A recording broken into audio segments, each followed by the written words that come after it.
Cumprimento a igreja com a paz do Senhor Jesus Cristo. É com muita alegria que estou aqui mais uma vez para juntos compartilhar um pouco da palavra de Deus, essa fonte inesgotável. A palavra do Senhor, ela é viva e eficaz. Ela cumpre o seu êxito para a salvação de todos aqueles na qual creem. Eu convido para que nós ganhemos tempo, que abra vossas Bíblias em João, capítulo de número 4, o Evangelho de João, capítulo 4.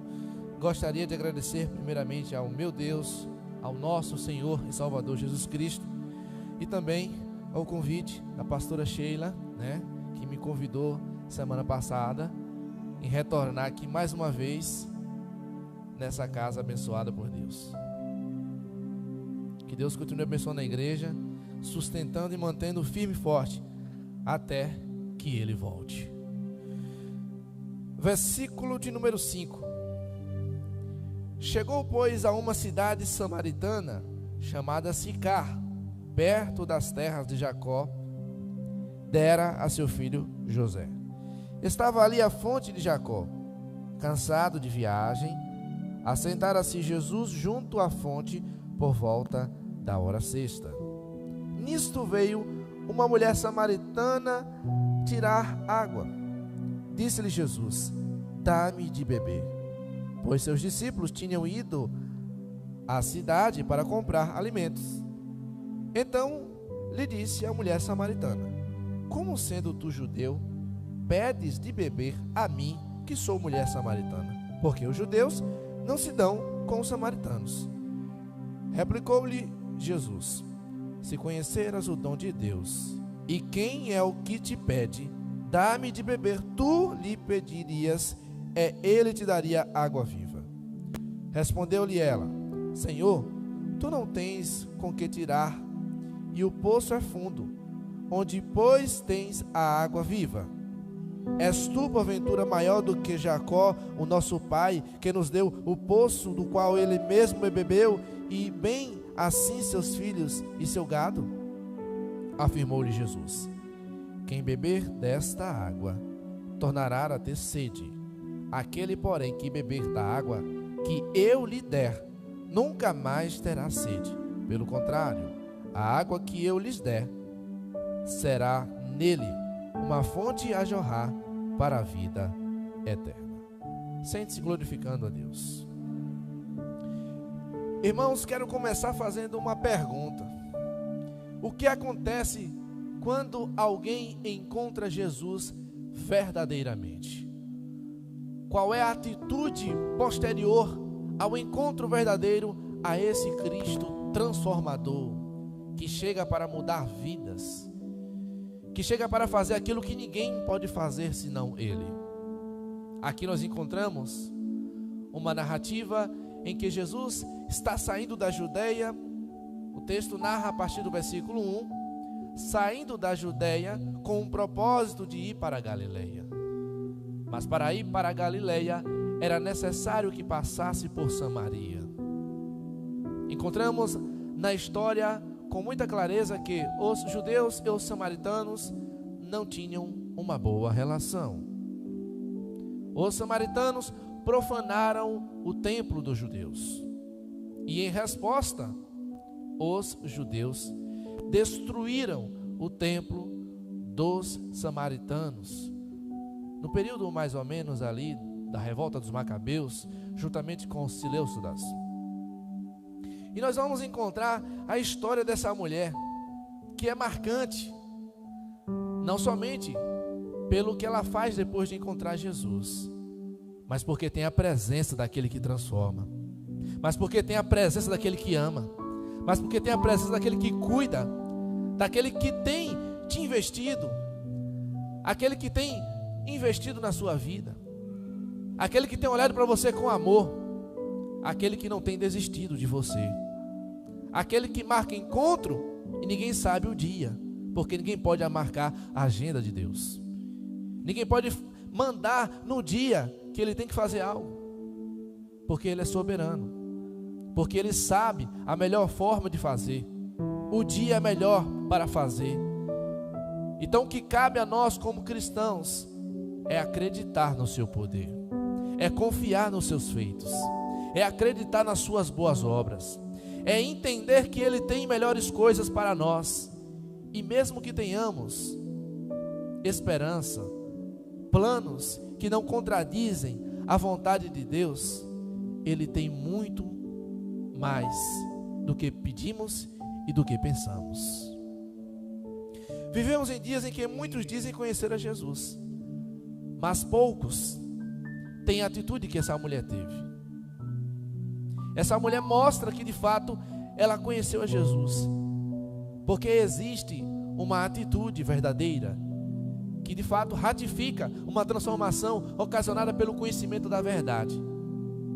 João 8,32 diz: conhecereis a verdade, e a verdade vos libertará. Ele está falando de si mesmo, porque em João capítulo 14, versículo de número 6, ele diz: eu sou o caminho e a verdade. Quem encontra Jesus, quem conhece essa verdade, é liberto, porque Ele veio para libertar. Ele veio para nos tirar do cativeiro do pecado. Ele veio para nos purificar desse pecado, desse câncer, dessa doença terrível que nos leva para distante dEle e para a ruína eterna. Mas Ele veio para nos resgatar. Ele sabe que nós estamos no exílio, afastado. Nós estamos em terras longínquas. Esse lugar não é a nossa moradia. Nós não fomos criados para estar aqui. Nós não fomos criados para permanecer aqui. É por isso que Jesus Cristo veio para fazer a vontade do Pai. E Ele mesmo diz aqui: a minha comida e a minha bebida é fazer a vontade do meu Pai. É fazer a vontade daquele que me enviou. É obedecer àquele que confiou a mim uma missão. E não é diferente para nós. Nós também temos uma missão. E nós devemos obedecer a todas as diretrizes que Deus estabeleceu na sua palavra. Para que tenhamos êxito e tenhamos sucesso na missão que Deus estabeleceu, precisamos obedecer a sua vontade. Mesmo quando a sua vontade contrarie a nossa. Porque o que vale é a sua vontade. Porque quando aos nossos olhos parece impossível, difícil, apenas acredite. A boa e perfeita vontade de Deus é melhor do que a nossa. E o impossível para Deus não é impossível. Pode ser para mim e para você, mas para Deus não há nada impossível em todas as suas promessas. O que precisamos nesses últimos dias é acreditar nas suas diretrizes, nas suas ordenanças, nos seus planos, naquilo que Ele já estabeleceu na sua palavra. Tem muitas pessoas utilizando de subterfúgios para se esquivar, para se afastar daquilo que Deus estabeleceu na sua palavra. Mas todos aqueles alcançaram sucesso em seu ministério para a glória de Deus, porque obedeceram à vontade de Deus. O apóstolo Paulo alcançou êxito em toda a sua missão, porque obedeceu à voz de Deus. O apóstolo Pedro alcançou êxito em sua missão, porque ouviu atentamente a voz de Deus. E essa mulher samaritana também, ela cumpriu a sua missão com êxito, porque ela ouviu a voz daquele grande profeta, o Messias que tinha chegado. Ela acreditou naquilo que ele falou: eu sou aquele que você disse que ainda vai vir, eu sou o Messias, e eu vim para implantar o meu reino, eu vim para trazer o dom da vida. Essa mulher acreditou. Essa mulher que tinha vergonha de ir ao poço, e o texto diz que ela vai na hora sexta, na hora que mais o sol está mais quente. Normalmente as mulheres iam antes, mas essa mulher, ela está em uma condição tão complicada que ela é rejeitada e não está andando junto com outras pessoas por conta da sua condição pecaminosa. Mas essa mulher tem uma grande surpresa quando chega lá. Quando essa mulher chega lá, ela encontra o Salvador, ela encontra o Senhor da história, ela encontra o Cordeiro que tira o pecado do mundo, ela encontra a estrela da manhã, o sol da justiça, o Deus Todo-Poderoso, o Filho de Deus. Ela encontra o Messias. Ela prova do amor de Deus por meio de Cristo. Analisando com toda clareza, aquela mulher já não tinha mais esperança. Mas aquele que tem a fonte de toda a esperança está lá para trazer vida para esta mulher. E esta mulher chega e pergunta: como é que o Senhor, sendo judeu, ainda pede de beber para mim? Acredito que Jesus deve ter dito: eu vim aqui para quebrar esses protocolos, eu vim aqui para quebrar essas divisões, porque eu não sou um Deus privatizado. A salvação não é somente para os judeus. E nós notamos isso quando lemos Atos capítulo 10, quando a salvação alcança a casa de um gentio, um romano, Cornélio, e contraria o apóstolo Pedro, que até então achava que a salvação era apenas para os judeus, tanto que ele vivia de forma hipócrita, comia com os gentios, mas quando os companheiros de ministério chegavam, ele se afastava. Mas então Jesus chega para estabelecer a sua vontade plena e cabal. A salvação não é somente para judeus, a salvação é para todos aqueles que creem em mim, porque todos que creem em mim serão filhos de Deus. E hoje estamos aqui reunidos porque nós cremos em Jesus Cristo. E hoje nós temos o privilégio. E que privilégio é esse? Sermos filhos de Deus. Nós não estamos mais debaixo da ira de Deus, porque a graça nos alcançou, porque o seu amor nos alcançou por meio de Cristo, naquele sacrifício da cruz do Calvário. A lei não nos condena mais, porque nós somos justificados pelo seu santo sacrifício da cruz. Essa mulher, ela foi alcançada. Semelhantemente, nós somos alcançados também. No entanto, nós encontramos coisas belas nessa narrativa, porque essa mulher, após entender quem era aquele, obedece mesmo sem pedir. Porque Cristo não pediu em momento algum para ela sair anunciando. Não pediu. Mas aí que está uma coisa muito interessante: a espontaneidade. Quando de fato nós conhecemos a Cristo, essa chama que arde em nosso peito, esse desejo incessante, esse desejo incontrolável de anunciar a Cristo, porque de fato Ele já nos alcançou. Essa é uma evidência clara. E conheço muitas pessoas, principalmente novos convertidos, quando é alcançado por esse Jesus, tem sede, tem vontade, tem um desejo incessante, que não controla, e todos que veem, anuncia a esse Cristo que alcançou a vida dele. É uma pessoa que encontrou o sentido da vida na pessoa de Cristo.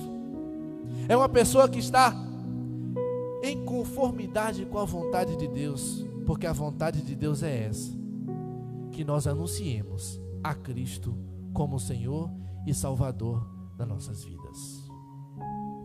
Mas então, a condição do pecado dessa mulher leva ao isolamento humano, mas também as barreiras culturais e sociais diante do Evangelho é presente aqui por conta da relação que não tinha, uma relação saudável entre judeus e samaritanos. Mas então, nós analisando, essa mulher vai buscar água, encontra Jesus, Jesus toca profundamente nela, e uma coisa que me chama muito a atenção é que essa mulher, ela vai dizer o seguinte: és tu porventura maior do que Jacó, o nosso pai, que nos deu o poço do qual ele mesmo bebeu, e bem assim seus filhos e seu gado? Jesus responde: quem beber desta água tornará a ter sede. Jesus está tratando aqui da água normal, natural. Mas em seguida diz: aquele porém que beber da água que eu lhe der, nunca mais terá sede. Pelo contrário, a água que eu lhe der será nele uma fonte a jorrar para a vida eterna. A mulher responde: Senhor, dá-me dessa água para que eu não mais tenha sede, nem precise vir aqui buscá-la. Jesus está tratando de uma coisa diferente. A vontade de Deus aqui é que a mulher entenda de algo espiritual.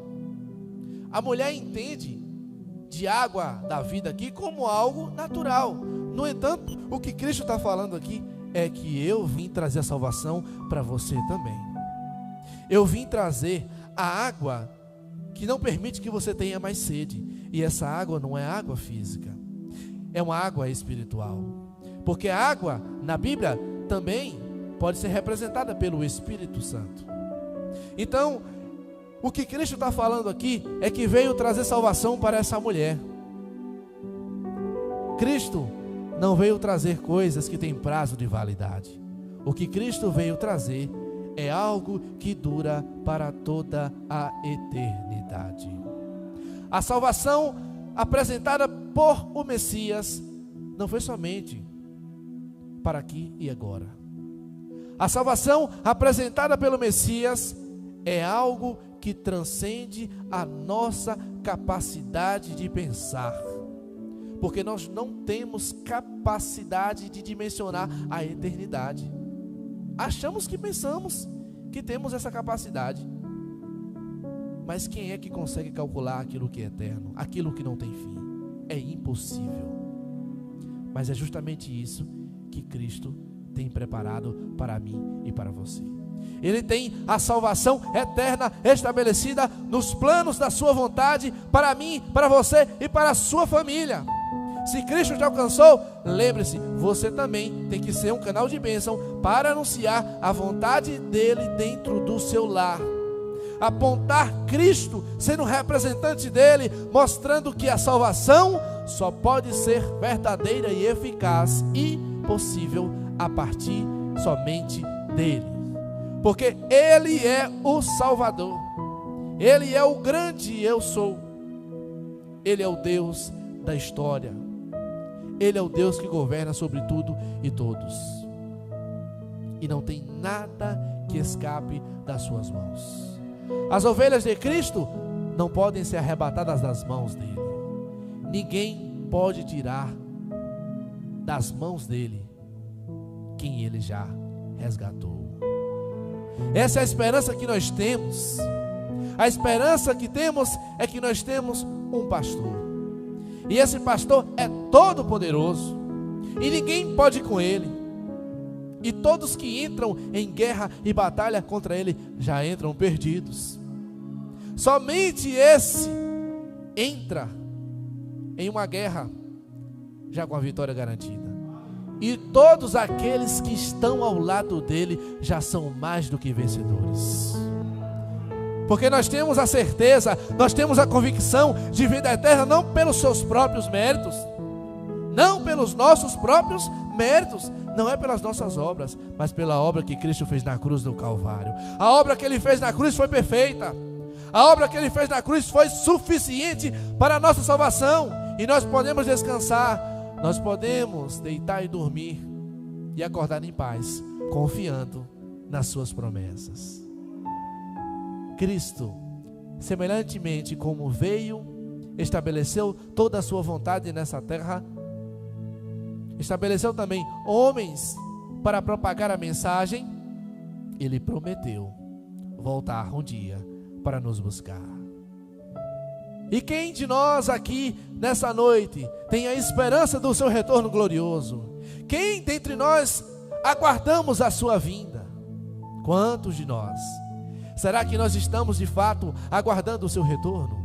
Será que o nosso coração almeja o retorno, o encontro com o nosso Deus? Será que nós temos saudades desse Deus? Será que nós temos saudades da nossa casa? Será que de fato nós estamos almejando a eternidade? Ou estamos colocando os nossos olhos nessas coisas passageiras que logo passarão? Precisamos entender que esse não é o nosso lugar de estadia. Estamos aqui como mordomos. E como mordomos, não somos donos de nada. O dono de tudo é Deus. O diabo não é dono de nada. O Senhor da história é Deus. Ele tem tudo em suas mãos. Tudo em seu devido controle. O diabo pode até pensar que tem algo, mas o diabo só pode fazer algo se Deus permitir. Ele é soberano. Ele é todo poderoso. Ele é o Deus da história. E nós podemos confiar nisso com toda a nossa força, de toda a nossa alma. Porque de fato isso é uma verdade que ninguém pode mudar. Mas então, meus irmãos, nós notamos que aqui, no versículo 28, o texto vai dizer: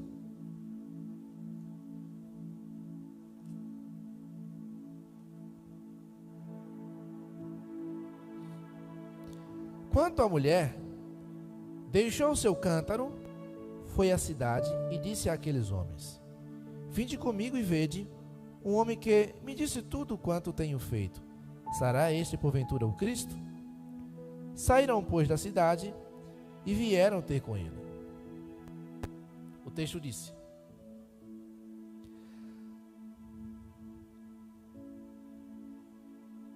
versículo 31. Nesse inteiro, os discípulos lhe rogavam, dizendo: mestre, come. Mas ele lhes disse: uma comida tenho para comer que vós não conheceis. Diziam então os discípulos uns aos outros: ter-lhe-ei porventura alguém trazido o que comer? Disse-lhe Jesus: a minha comida consiste em fazer a vontade daquele que me enviou e realizar a sua obra.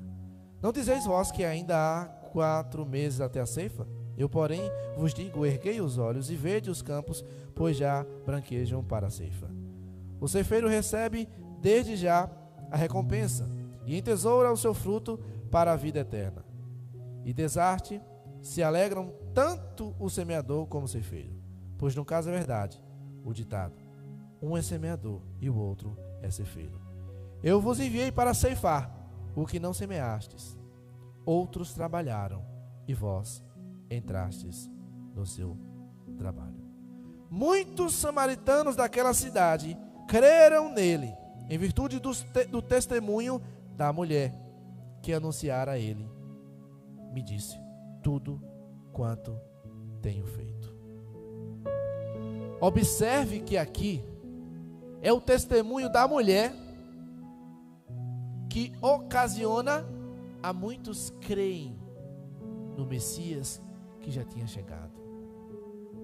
E é isso que diferencia a muitas pessoas. Uma evidência clara de transformação, de salvação e de conhecimento verdadeiro desse Cristo é quando nós temos a vontade incontrolável de anunciar Ele para aquelas pessoas que estão perdidas. Nós não podemos ser negligentes ao ponto de sabermos que existem pessoas que estão se perdendo e fechar os nossos olhos para esta realidade e não fazermos nada. Porque Cristo, sabendo disso, Ele trouxe a salvação. Os apóstolos, de semelhante modo, sabendo disso, pregou a respeito das boas novas de Cristo, e muitos foram salvos. Não estou dizendo que você tem a responsabilidade de salvar ninguém, porque você não tem nem autonomia para isso. Mas você tem a responsabilidade de pregar a Cristo. Você tem a responsabilidade de anunciar este Cristo que salva, que cura, que batiza com o Espírito Santo e que em breve voltará para buscar todos que foram purificados pelo seu sangue. Somente aqueles que nascerem da água e do Espírito serão resgatados para todo sempre, para estar na presença de Cristo.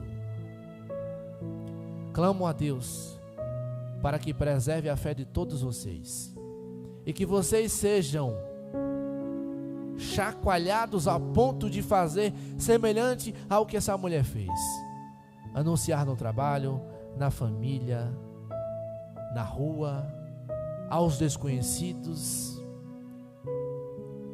Você é privilegiado, você é privilegiada. Anuncie a salvação, anuncie o Salvador, e o Salvador é Jesus Cristo. Persevere até o fim, lute com todas as forças concedidas por Deus, e muito em breve Ele te coroará com a coroa de vida eterna. Ele tem o que ninguém pode te conceder. Lembre-se que Deus tem o melhor para cada um de nós e também para a nossa família.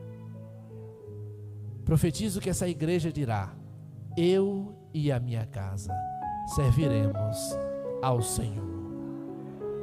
Que Deus abençoe a todos e vos conceda uma boa semana na presença de Cristo. E até a próxima.